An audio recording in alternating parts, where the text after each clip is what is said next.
संविदा कर्मियों के द्वारा बहुत ही लंबे अरसे से एक मांग उठता चला आया है और वो मांग क्या है?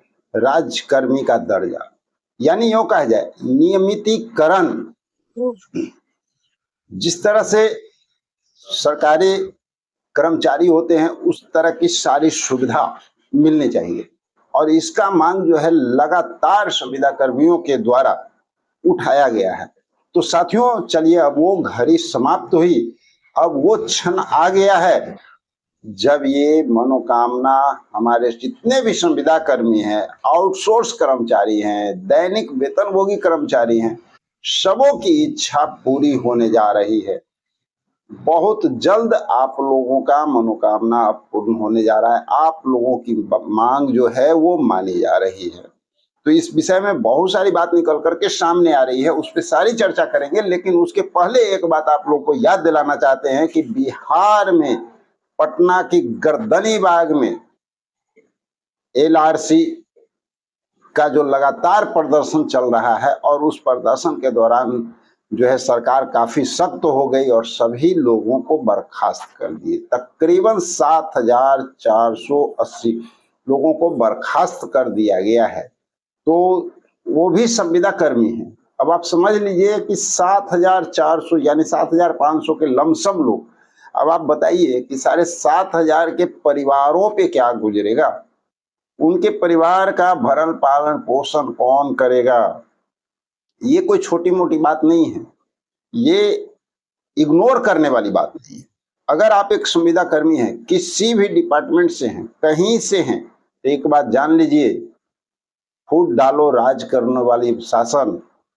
और इतना ही नहीं, आज अगर यहाँ हुआ है, ये इम्प्लीमेंट होता है, अगर इनकी पद वापसी नहीं होती है, इनको दोबारा से नहीं रखा जाता है, तो कल के डेट में आपके ऊपर भी किस समय कहाँ पे गाज गिरेगा ये किसी को नहीं पता है। आप लोग को याद होगा कुछ दिन पहले एक घटना घटी थी जिसमें कि संख्याकीय स्वयंसेवक के लोग कुछ मौजूद थे जिनको कि काम पे रखा गया और कई साल काम कराने के बाद उनको जो है बर्खास्त कर दिया गया, उनको पद से हटा दिया गया। उस समय भी संविदा कर्मी जितने भी हैं कोई नहीं समझे, भाई उसका दुख है, उसका दर्द है, हम क्यों साथ दें। ये सोच ही हम सब लोगों को आज इस मुकाम पे ला दिया है कि वो देखिए, अब 7,500 की आज बात है, कल किसी और डिपार्टमेंट की बात होगी, कोई आवाज उठा नहीं सकता है, कोई अपने अधिकार की मांग नहीं कर सकता है। तानाशाही का शासन चलेगा, मनमाने ढंग से लोग करेंगे, क्योंकि उनको पता है कि इतनी ज्यादा पब्लिक है कि भाई हम तो कभी भी जो है नोटिफिकेशन जारी करेंगे, लोग ज्वाइनिंग के लिए हमारे पीछे भागे चले जाएंगे, हमारा काम तो रुकेगा नहीं। अब लोगों का जितना हो सके उतना शोषण करें। तो इस बात का ध्यान रखते हुए आप सभी लोगों को, चाहे किसी भी डिपार्टमेंट से हो, सबको चाहिए कि मिल करके एकजुटता का परिचय दीजिए, एक दूसरे के दुख दर्द में साथ दीजिए। और ये जो हुआ है ना, ये सरासर गलत है। इस तरह से 7,500 परिवारों को रोड पे लाना, ये कहीं से नैतिकता नहीं है। इसलिए इसके खिलाफ आवाज उठनी चाहिए और हम बस इतना चाहेंगे कि जितने भी संविदा कर्मी हैं एकजुट हो जाइए, चाहे आप किसी भी डिपार्टमेंट से हुई, और सब लोग इनको सपोर्ट कीजिए। इनको सपोर्ट की अभी आवश्यकता है और ये लोग अपनी लड़ाई को लड़ रहे हैं। और इस तरह का अगर सपोर्ट रहा तो जितने भी संविदा कर्मी हैं, किन्हीं का मांग कभी भी असफल नहीं होगा, सबका मांग सरकार को मानना होगा। तो साथियों चलिए, ये तो हो गई हमारे जो विशेष सर्वेक्षण के कर्मचारी थे उनके लिए सपोर्ट बहुत जरूरी है, एक दूसरे का साथ बहुत जरूरी है। अगर जीवन में आगे बढ़ना है और अपना हक लेना है तो तानाशाही के खिलाफ आवाज भी उठानी ही चाहिए। तो आगे बढ़ते हैं और बात करते हैं कि राज्यकर्मी का दर्जा विशेष, ये यूं कहा जाए सम्मान काम का सम्मान वेतन। तो भाई एक दो जगह की बात हम नहीं कर रहे हैं, आज 4 स्टेट की बात कर रहे हैं। हर जगह पे ये शुरू हो चुका है और आप लोग को खुशखबरी मिलने जा रही है। ठीक है, चलिए बिहार तो है ही, क्योंकि मुख्यमंत्री का जो बयान आया था वो आप सुने होंगे कि तकरीबन जो 6.5 लाख के लमसम जो बिहार में संविदा कर्मी है उसमें 4.5 लाख को जो है हम अस्थायी करने जा रहे हैं, नियमितीकरण करने जा रहे हैं। ये आप जो है प्रिंट मीडिया के माध्यम से भी देखे थे, चैनल पे हम भी चलाए थे, आप उसको भी देख सकते हैं।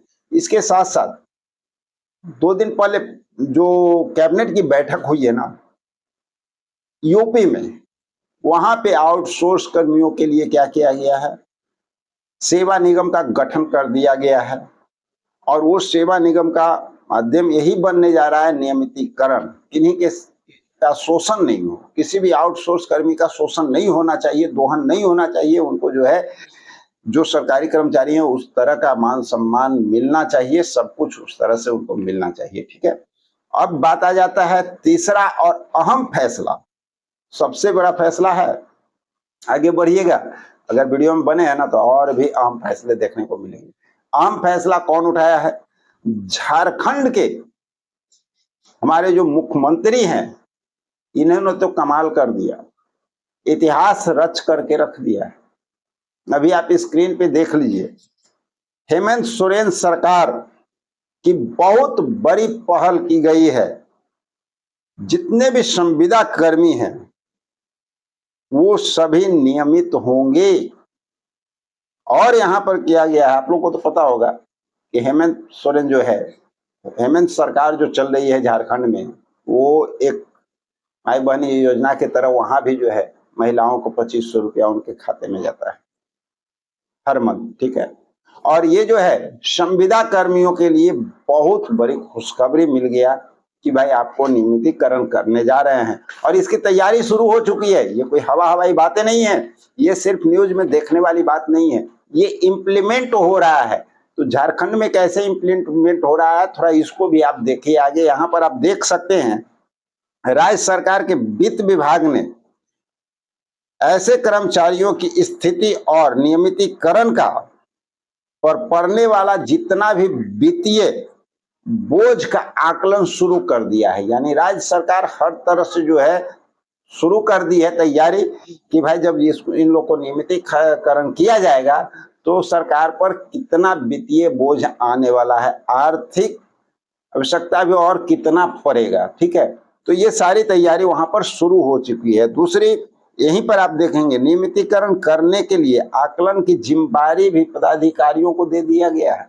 आप देख सकते हैं, ये सिर्फ नहीं है कि भाई बोल दिए और प्रिंट मीडिया में चल गया, आपको मीडिया में चल गया, लेकिन हम जो है हाथ पे हाथ धर के बैठे हुए हैं। जैसे हमारे यहाँ बिहार में कहा जाए कि माननीय मुख्यमंत्री नीतीश कुमार, उनका प्रिंट मीडिया में भी आप देखे थे, सोशल नेटवर्क पर भी देखे थे, उनके मुख से कहा हुआ ये सारी बातें हैं, लेकिन हाथ पे हाथ धर के अभी तक बैठे हुए हैं। तो वैसा नहीं है, वहां इम्प्लीमेंट होते जा रहा है, हर चीज इम्प्लीमेंट होते जा रहा है। आप देखिए पदाधिकारियों को जो है आदेश निर्गत कर दिया गया है। बताया जाता है कि राज्य भर में 1.60 लाख 1,60,000 संविदा कर्मी और दैनिक भत्ता कर्मी, आउटसोर्स कर्मचारी, टोटल 42 को विभाग है वहां, और 42 विभाग में मिलाकर के 1,60,000 लोग संविदा पे काम कर रहे हैं और सब लोगों की नियमितीकरण की तैयारी जो है झारखंड सरकार शुरू कर चुकी है। इस बार दशहरा और दीपावली कर्मचारियों के लिए खास होगा, मतलब आप समझ रहे हैं, एक समय सीमा, एक टारगेट भी लमसम फिक्स हो रहा है कि दशहरा या दीपावली तक ये सारी प्रक्रिया करके आप लोगों को खुशखबरी देने जा रही है गवर्नमेंट। तो साथियों, सच पूछा जाए तो झारखंड सरकार का ये जो पहल है ये बहुत बड़ा पहल है, और इससे जो है अन्य राज्यों में भी जो संविदा पे काम कर रहे हैं उन लोगों को एक हौसला मिलेगा और अपनी लड़ाई को मजबूत करने का आधार मिल जाएगा, और अन्य राज्यों को ज्ञान मिलेगा कि भैया इस तरह से एक राज्य संविदा कर्मियों को सम्मान दे रहा है तो हम पीछे कैसे रह सकते हैं। और सुप्रीम कोर्ट का तो आदेश आया ही है, आप लोग को पता है, और सुप्रीम कोर्ट सर्वोच्च होता है, उसको तो पूरे देश के जितने भी राज्य हैं सबको मानना ही चाहिए। हाँ, सरकार मनमानी करती है लेकिन मानना चाहिए। तो चलिए आगे बढ़ते हैं। अब आ जाते हैं चौथा महत्वपूर्ण सूचना। पूर्व में आप देखे होंगे कांग्रेस के जो मुख्यमंत्री थे मध्य प्रदेश के, एमपी के, कमलनाथ जी, अपने रीजन में उन्होंने जो भी किया काम किया, और अब जो है संविदा कर्मी के लिए माननीय मुख्यमंत्री मध्य प्रदेश के मोहन यादव एक पत्र खुद वो लिखे हैं और उसमें उन्होंने मांग किया है कि संविदा कर्मियों को नियमितीकरण करने के लिए तैयारी शुरू की जाए, उन लोग का नियमितीकरण होना चाहिए। और नहीं तो यूपी में जिस तरह से सेवा निगम गठन का किया गया है, उसी तरह से यहाँ भी इस तरह की संस्था का गठन किया जाए और संविदा कर्मियों को लाभ दिया जा सके। तो चलिए, आज जबरदस्त जानकारी आप लोगों के लिए लेकर के आए थे। तो साथियों बने रहिएगा, आज एक और आप लोगों को बहुत जबरदस्त जानकारी निकल करके सामने आ रही है। बहुत महत्वपूर्ण जानकारी बिहार से निकल करके आ रही है हमारे संविदा कर्मियों के लिए। उसकी पूरी जानकारी लेकर के आप लोगों के सामने आएंगे। जब तक मिलते हैं एक अगले वीडियो में, जब तक के लिए